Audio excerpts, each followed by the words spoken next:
Los israelitas se reunieron en Mizpa y allí sacaron agua y la derramaron como ofrenda al Señor.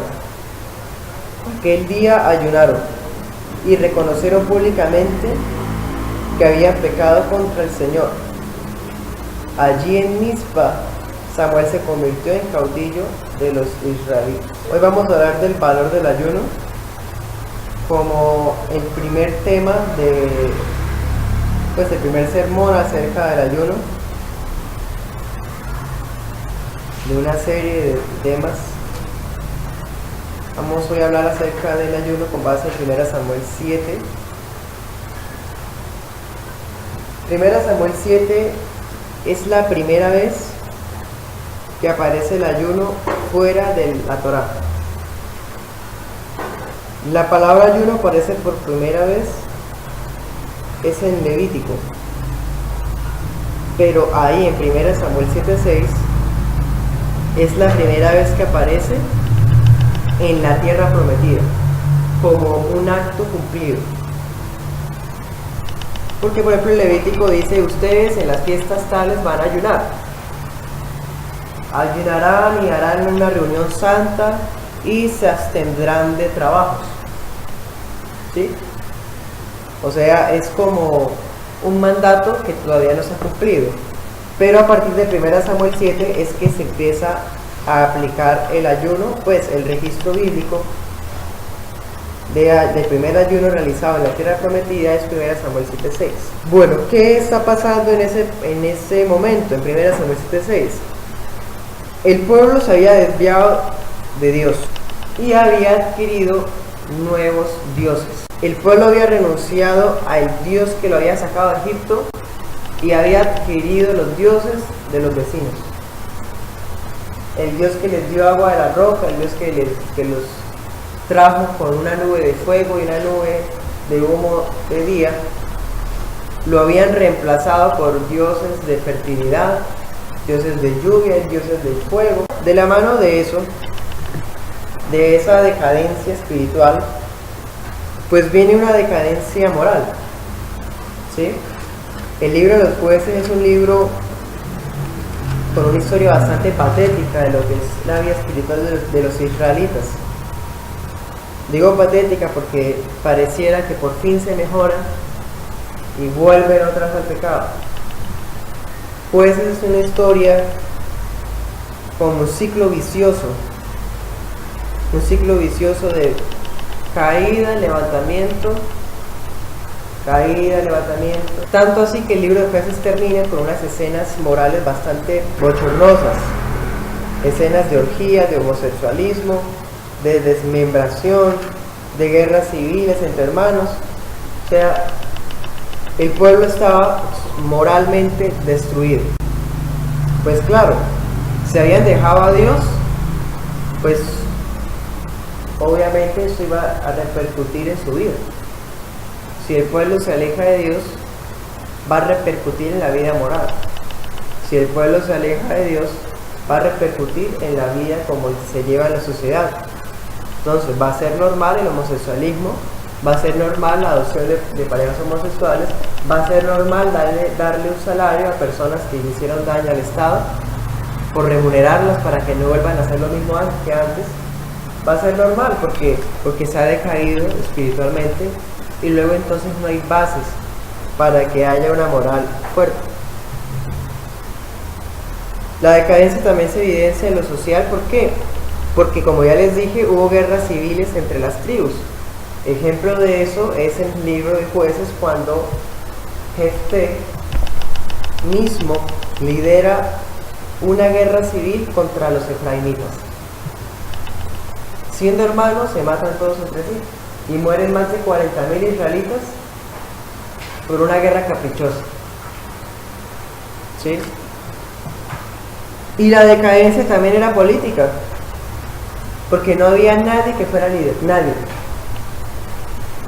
Siempre que el juez moría, nadie más tomaba la vocería porque se murió el juez. Por eso es que también el pueblo volvía otra vez al pecado. No había líder, no había alguien que vigilara. O sea, a mí me llama mucho la atención que el sumo sacerdote Finés, que era tan celoso, no apareciera en el libro de Jueces. Eso me parece bastante extraño, pero es bastante diciente, porque pues a un pueblo que se ha alejado de Dios no le importa lo que diga el sumo sacerdote. Así de sencillo. Lo que sí pasa es que la decadencia también era política, porque no había nadie que liderara el país, cada uno iba por su lado. Ese es uno de los lemas que aparecen en Jueces, uno de los lemas patéticos y lamentables. De hecho así termina Jueces, diciendo: ellos no tenían rey, eran como ovejas sin pastor, y cada uno hacía lo que a él le parecía. Así dice Jueces, así se acaba Jueces, y de eso trata Jueces. Entonces, el pueblo que se había casado con Dios mediante el pacto de Sinaí, ahora es un pueblo que se está divorciando de Dios por su pacto con los dioses del mundo.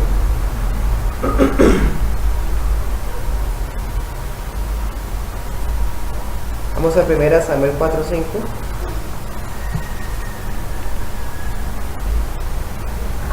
En 1 Samuel 4:5 dice la escritura: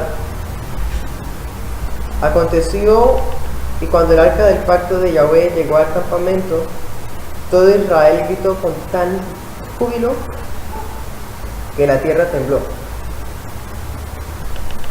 En 1 Samuel 4, Israel va a guerra con los filisteos y ellos saben en su interior que están mal espiritualmente.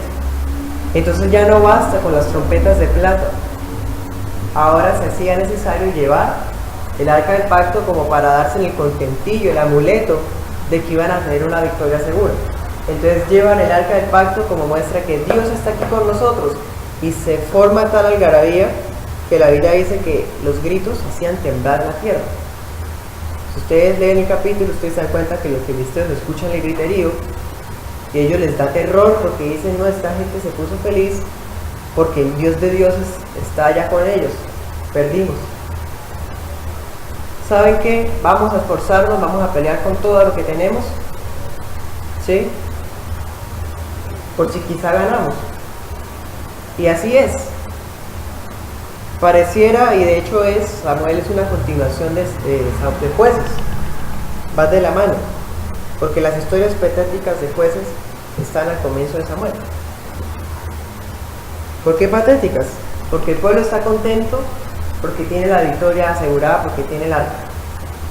Y resulta que los filisteos los atacan y se les roban el arca. O sea, lo único que tenían de amuleto, el único emblema que tenían, lo único que les representaba la presencia de Dios, se lo robaron. Perdieron la guerra. El día que habían gritado con todas las fuerzas, ese día perdieron la guerra. Mira el versículo 11. Dice: el arca de Dios fue tomada y murieron los dos hijos de Eli, Ofni y Fines. Ese Fines hijo de Eli, no es Fines hijo de Eleazar.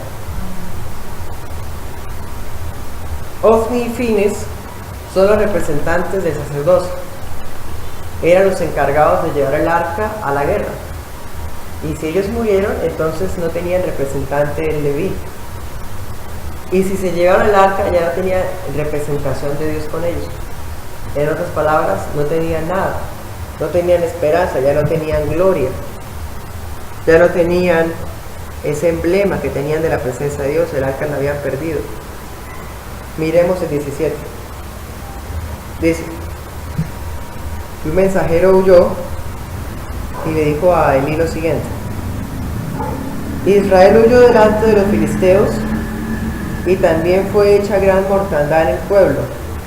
También tus dos hijos, Ofni y Fines, fueron muertos, y el arca de Dios ha sido tomada.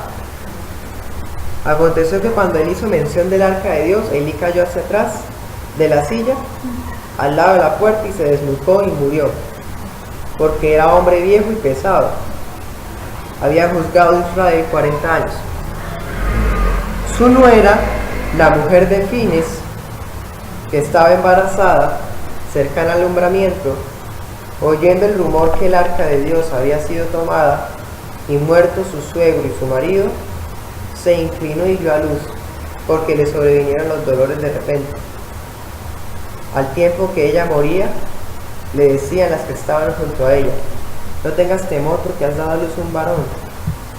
Mas ella no respondió ni se dio por entendida, sino que llamó al niño Icabod, diciendo: traspasada es la gloria de Israel por haber sido tomada el arca de Dios, y por la muerte de su suegro y de su marido. Y dijo pues: traspasada es la gloria de Israel porque ha sido tomada el arca de Dios.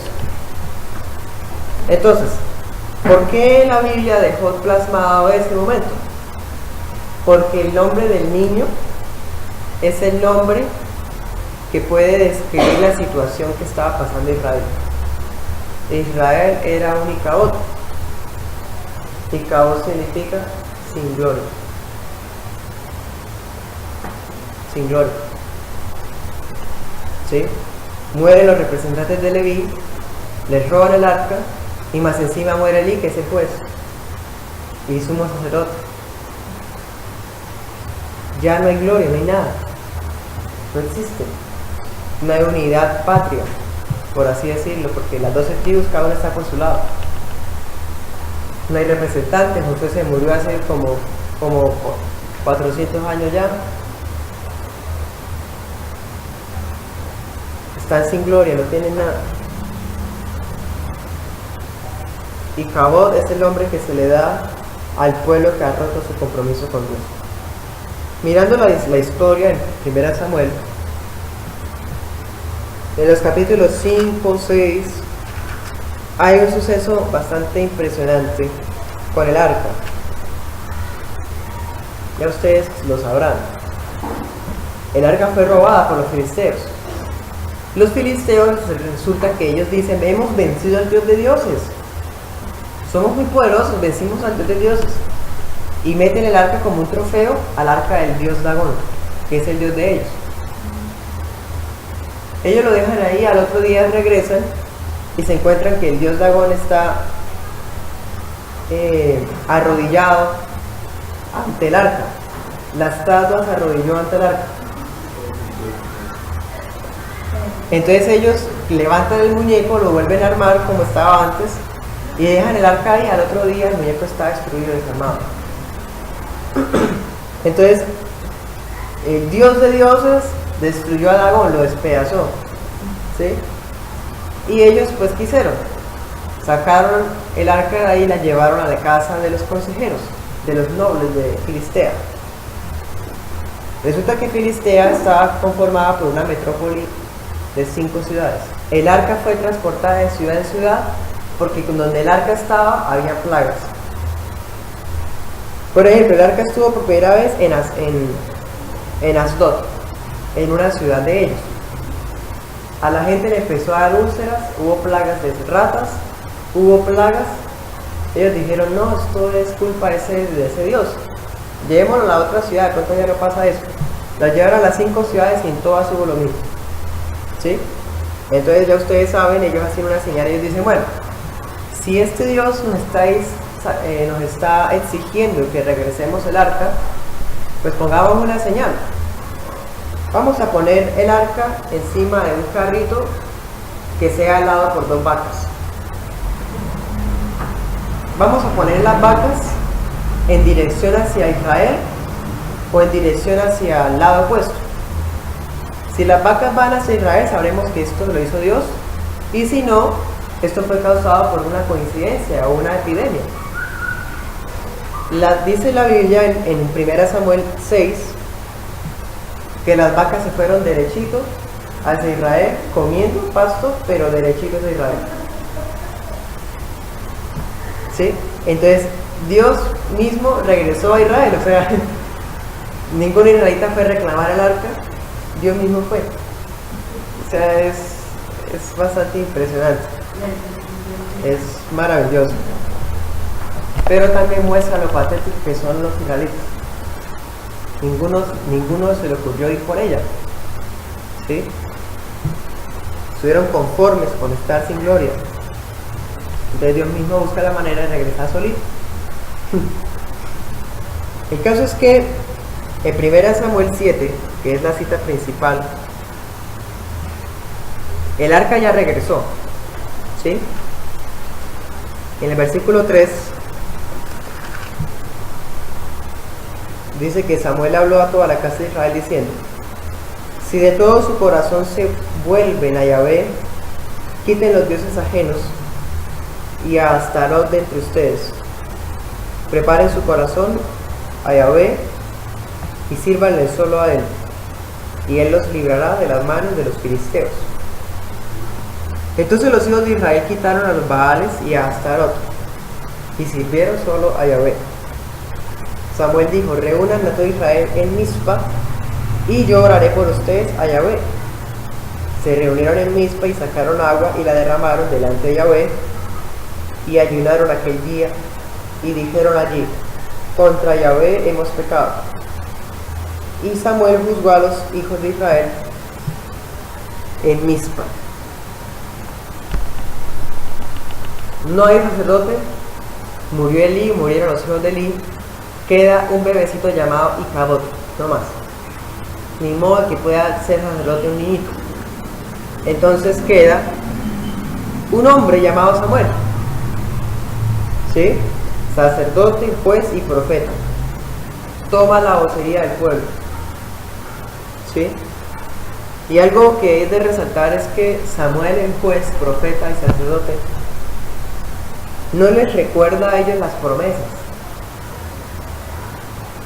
Samuel no les dice: Yahvé los ama, Yahvé tiene un plan para ustedes.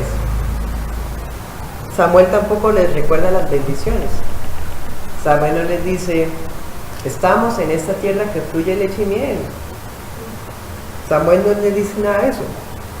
Samuel lo que hace es ponerles de presente su relación con Dios, que está quebrada,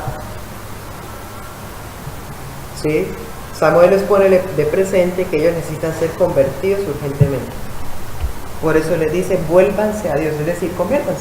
Efesios 4:22 dice: en cuanto a la pasada manera de vivir, despójense del viejo hombre, que está viciado conforme a los deseos engañosos, y renuévense en el espíritu de su mente, y vístanse del nuevo hombre creado según Dios, en la justicia y santidad de la verdad. Eso es lo que les dice Samuel a los israelitas, ¿sí? Conviértanse,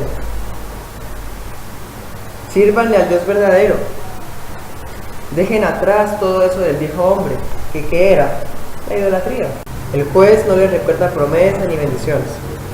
El juez les demuestra que ellos estaban mal con Dios y que todo lo que les había pasado era por culpa de ellos mismos, de que Dios se había alejado de ellos porque ellos se habían divorciado de Dios. El pueblo sinceramente se reúne. La Biblia dice que Samuel los reúne en Mizpa, ¿cierto? Mizpa es una palabra hebrea que significa atalaya o puesto de guardia. A partir de ese momento, Mizpa viene siendo como el centro político religioso más importante de Israel. ¿Por qué? Porque ahí es donde va el profeta a darles instrucciones. Vivieron muchos tiempos sin un juez, por fin se levanta uno. Pues vamos a Mizpa a ver qué nos dice. Y no es un juez cualquiera, resulta que es un vidente, es profeta, ¿sí? El pueblo se reúne en Mizpa, ¿cierto? Pero ellos, ¿cómo demuestran que el cambio es sincero? ¿Cómo ellos hacen para humillar la arrogancia que los había alejado de Dios? ¿Qué pueden hacer para demostrar su pequeñez e inutilidad? Pues la Biblia dice que convocaron ayuno. Para eso sirve el ayuno. El ayuno es el clamor por excelencia. Rendimos nuestros apetitos, nuestros pareceres, nuestra alma, nuestro cuerpo, incluso nuestro parecer exterior, para encontrar el favor de Dios que habíamos perdido. Eso es ayuno. Para eso sirve el ayuno. ¿sí? Entonces miremos el 7:6, que es la cita principal. Dice que ellos se reunieron en Mizpa. Entonces, ahí la escritura nos muestra las características que tuvo el primer ayuno que hubo en la tierra prometida. Primero hubo una reunión, como dice Joel, congréguense, ¿sí? El ayuno por excelencia es el ayuno congregacional. ¿Se puede hacer individual? Claro que sí, pero pues el ayuno individual es más que todo por peticiones personales. En cambio el ayuno plural tiene más que ver con el concepto de iglesia, más cuando Cristo dijo: si ustedes se ponen de acuerdo en algo y me piden por ese algo, estando todos unánimes de acuerdo, yo se lo daré. Eso que demuestra que hay cierta relevancia de la oración pública, de la oración en comunidad, que una oración solos, o una oración, un ayuno individual. La primera característica, el primer ayuno que existió en la tierra prometida era que había una reunión. Los ayunos congregacionales requieren que la iglesia se reúna. Eso sí, no requiere a todos. Lástima que no estén todos. Bastante triste, lamentable y también patético que no estén todos. Pero Cristo dijo que donde 2 o 3 estén, ahí estoy yo. El ayuno requiere reunión. ¿Y dónde se reunieron? Donde Samuel dijo que se reunieran. Samuel viene siendo el pastor de ese momento. Y lo único que hay. El pastor dice: vamos a Mizpa, reúnanse allá, yo oraré por ustedes. El pueblo va y se reúne donde el pastor dijo, y ayunan allá donde reciben oración del pastor. Obviamente en el contexto de Samuel 7. Hoy día pues no estamos bajo las órdenes de un pastor, sino del pastor de pastores, ¿sí? Y la escritura nos muestra que pues la iglesia local tiene un sitio de reunión y no necesitamos ir a Mizpa, ¿sí? O a Bucaramanga, aquí mismo en Girón, aquí mismo en el poblado nos reunimos en ayuno congregacional. El hecho de que ellos fueran a Mizpa quiere decir que iban a ser juzgados. Eso nos recuerda a Hebreos 10:25 cuando dice: no dejen de congregarse como algunos tienen por costumbre, sino reúnanse para exhortarse unos a otros, ¿sí?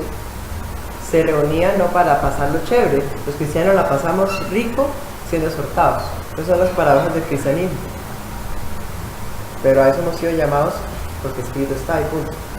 ¿Y qué más hicieron? Algo bastante curioso, algo que pues me viene a la memoria el pasaje de Elías cuando él derramó también el agua. No recuerdo otro pasaje que hable en esos términos, pero ese pasaje dice eso. Dice: sacaron agua y la derramaron delante de Yahvé. Sacan agua y botan agua. ¿Qué significa eso? ¿Qué valor tiene? Es un símbolo de humillación, es un símbolo de que le damos a Él lo mejor de nosotros. Recordemos el contexto histórico, cultural y geográfico. Israel es un país que, pues en este momento, que no posee tantos recursos de agua. El agua era preciosísima. Entonces, están en ayuno confesando el pecado y derraman agua. Es una forma de decir: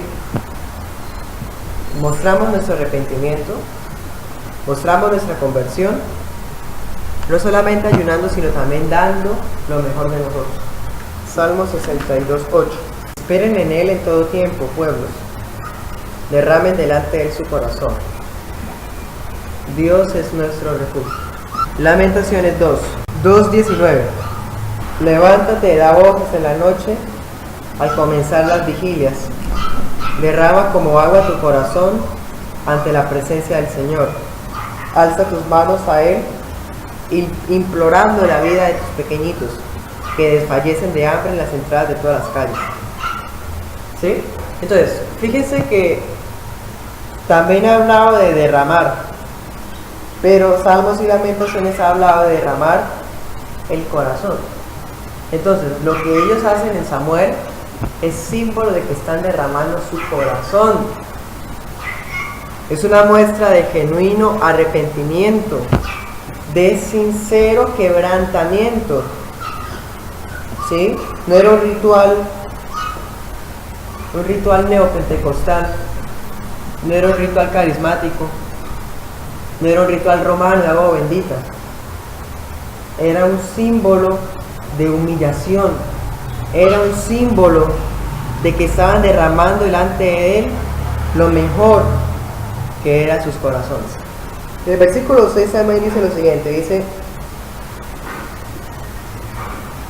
ayunaron aquel día y dijeron allí: contra Yahvé hemos pecado. ¿Qué más ocurre en este ayuno? Hay una confesión solemne del pecado. ¿Sí? Eso lo podemos ver, por ejemplo, también en Jueces 10:10. Dice: los hijos de Israel clamaron a Yahvé diciendo: nosotros hemos pecado contra ti, porque hemos dejado a nuestro Dios y servido a los Baales. Lo que les decía ahorita, era típico en Israel: pecar, arrepentirse, levantarse y otra vez volver a empezar. Entonces se dan cuenta que en Jueces 10 ya había pasado eso, pero no había habido ayuno, ni tampoco habían derramado agua. ¿Sí? Es una muestra también de distinguir este arrepentimiento de los arrepentimientos anteriores, porque en los arrepentimientos anteriores ellos habían confesado el pecado, pero ellos no habían derramado agua. ¿Sí? Por ejemplo, el caso es que ellos hacen una confesión solemne. El ayuno sirve para derramar el corazón, pero ¿cómo lo derrama el corazón si uno no es sincero? ¿O cómo derrama uno el corazón si uno tiene sus escondidos para Dios? ¿Sí? Derramar el corazón es reconocer y declarar que estamos desnudos delante de Él, abiertos, que no hay nada que se pueda esconder. Por eso también se requirió la confesión, siempre se ha requerido. No existe un ayuno que no tenga confesión. En el versículo 6 dice también que Samuel los juzgó. Es la palabra que no les gusta a los cristianos de hoy. Samuel los juzgó. ¿Sí? O sea, ellos fueron a reunirse a ayunar y a ser juzgados en Mizpa, que significa atalaya, puesto de guardia. ¿Sí? Ya sabían de antemano que iban a ser exhortados. ¿Sí? Samuel los exhorta, Samuel los juzga. Ellos reciben juicio, reciben corrección. El juicio no es caprichoso, no es señalar los errores del otro por señalarlos, es mostrar los errores del otro para que el otro cambie. Y Samuel tenía toda la autoridad, porque entre todos los israelitas era el único que quedaba santo. Entonces Samuel tenía la autoridad para juzgarlos, y por eso lo hizo. Entonces, las características del primer ayuno que hubo, ¿cuáles fueron? Se reunieron, se congregaron en Mizpa, derramaron agua en sus corazones, confesaron sus pecados y fueron juzgados. Eso es ayunar bíblicamente. Si ellos no venimos a ayunar para caernos al piso, o para ser más espirituales que ayer, o para alcanzar un nuevo nivel de unción. Entonces ellos lo ayunamos para derramarnos delante de Él, para ser exhortados y juzgados por Él, para congregarme con mis hermanos y para confesar mis pecados. ¿Ven? La primera vez que aparece la palabra ayuno en la Biblia está en Levítico 16, 29, hablando del Yom Kippur. 16, 29 dice: en el mes séptimo, a los 10 días del mes, afligirán sus almas. ¿Sí? Afligir las almas es sinónimo de ayuno. Ninguna obra harán. ¿Sí? Versículo 31. Día de reposo es para ustedes y afligirán sus almas. Otra característica de los ayunos, en el contexto de Samuel, en el pasaje levítico, es que en el ayuno se suspenden las labores. Como cristianos usted puede ayunar en su trabajo, pero no es prudente hacerlo, porque puede ser mal testimonio, que de pronto usted se desmaye en el trabajo. ¿Sí? O también no es testimonio, o no es estorbo para usted incluso, porque usted no puede orar como puede hacerlo congregado. Entonces en el ayuno bíblico de Levítico 16 dice que se debía suspender las labores y que era un día consagrado a Yahweh, o sea que era un día especial. ¿Sí? Hoy día de ayuno congregacional es un día especial, es una fiesta, es una tradición bíblica que la iglesia local puede convocar. ¿Sí?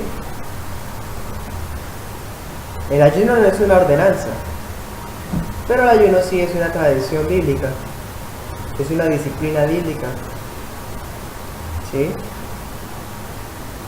Que la iglesia local convoca en un día específico para dedicarla a Dios. ¿Qué más lleva el ayuno bíblico? El ayuno conlleva humillarnos en polvo y ceniza. ¿Sí? En el ayuno del Antiguo Testamento, los que ayunaban, la forma de afligir sus almas, de humillarse, era sentarse en polvo y aplicarse la ceniza y el polvo del piso encima de la cabeza. Eso lo podemos ver en Nehemías 9:1.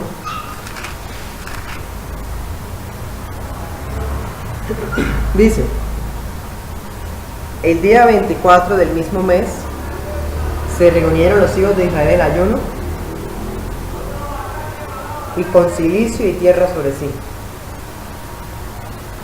¿Sí? Otra característica del ayuno es esa. El ayuno no es para jactarnos, como dijo Cristo Jesús: no le muestren a los demás que ayunan, lávense la cara. ¿Sí? El ayuno humilla, el ayuno no elogia a nadie, el ayuno no exalta a nadie. El ayuno no es para que usted se quede más espiritual. El ayuno es todo lo contrario, es para humillarlo. Usted tiene que humillarse en el ayuno. Si no se humilla en el ayuno, entonces no ayunó. El ayuno requiere humillación delante de Dios. Volviendo al pasaje principal de Samuel, vemos que cuando los israelitas estaban en ayuno, era un ayuno especial, era un ayuno de reposo. Los filisteos se enteran de eso y aprovechan para atacarlos. Los israelitas no pueden defenderse porque están en reposo, están ocupados, están desarmados. Los filisteos aprovechan y vienen. La Biblia dice que Samuel intercede y que caen meteoros del cielo, piedras del cielo, y matan a los filisteos. ¿Qué significa eso? Que Dios escuchó el ayuno, porque los defendió. Si el pueblo no se hubiera humillado, seguro viene y los... ¿Cierto?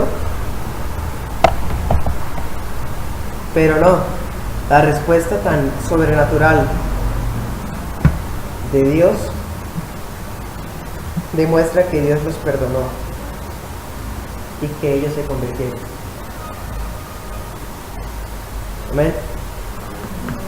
Oremos.